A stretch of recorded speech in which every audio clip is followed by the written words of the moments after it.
What happens when a craft that's hundreds of years old suddenly hits a wall? Well, in Japan, a new group of carpenters decided they weren't just going to sit back and watch their profession fade away. Nope, they're trying to build a completely new future. So let's dig into how they're drawing up a brand new blueprint for their profession. You know, this whole story really boils down to one huge question. In a world of automation and prefabricated houses, what is the future of the skilled carpenter? For this one group in Japan, the answer wasn't to just, preserve the past. It was to build something totally new.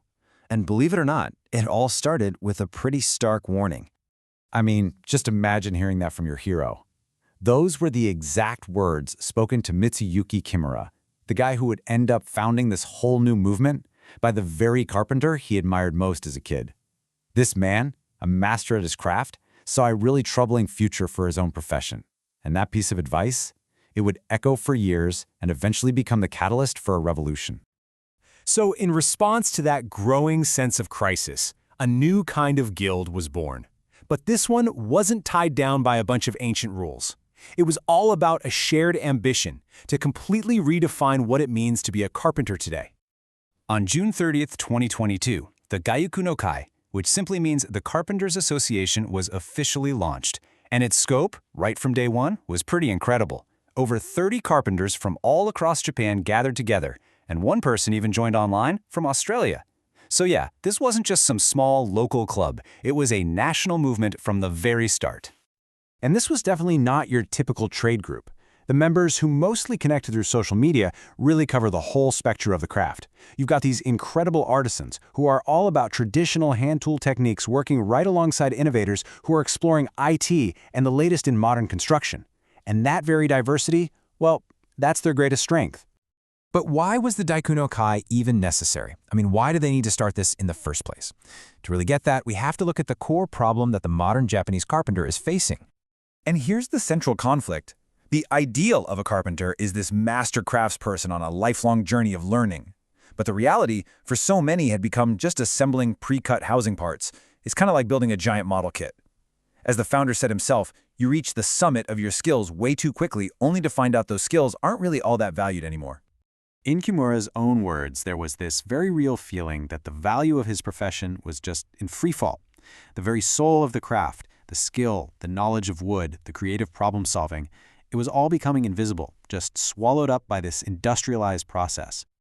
This feeling of disillusionment is captured perfectly in a really powerful moment from Kimura's own life.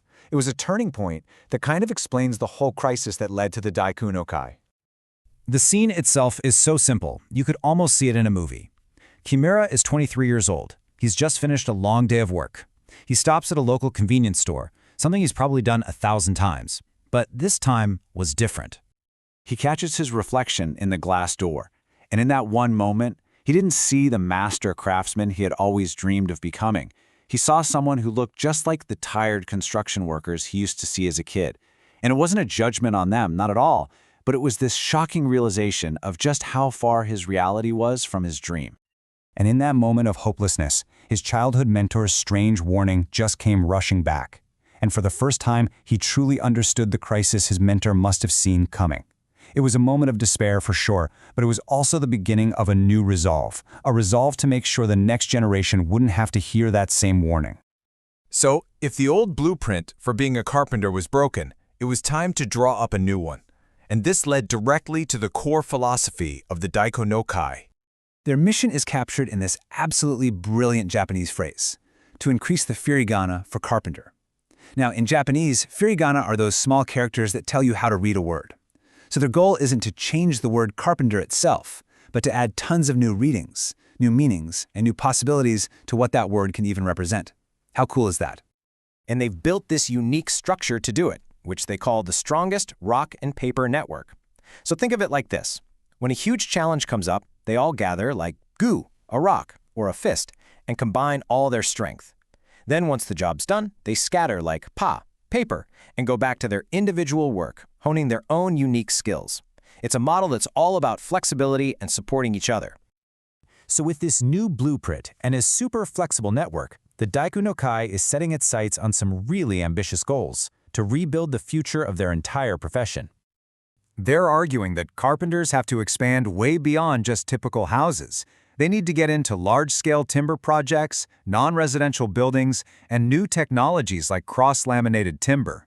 But it's not just about bigger buildings. It's also about getting involved in community-focused urban development, what's called machizukuri in Japan, and reconnecting with people through things like DIY support and finding solutions for vacant homes.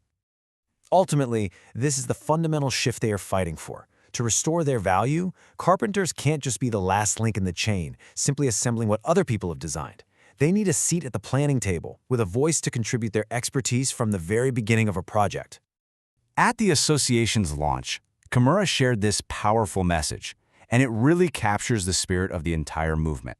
It's all about refusing to be defined by the limitations of today and daring to build a bigger, more ambitious future for their craft. So the Daiku no Kai has drawn up its bold new blueprint. But of course, the real challenge is just getting started. Can this passionate, unconventional group truly redefine a profession that's been around for centuries? Their journey to build a new future for the carpenter is one we'll definitely be watching closely.